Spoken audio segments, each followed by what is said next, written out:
এ 7,000 টাকা নিয়ে একটি ব্যবসা শুরু করে 5 মাস পর বি কিছু টাকা নিয়ে ব্যবসায় যোগ দেয়।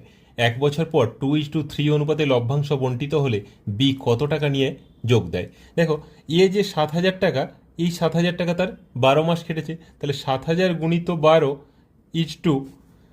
5 মাস পরে বি এসছে, তার মানে তার টাকাটা 7 মাস খেটেছে। 12 - 5 7 মাস খেটেছে।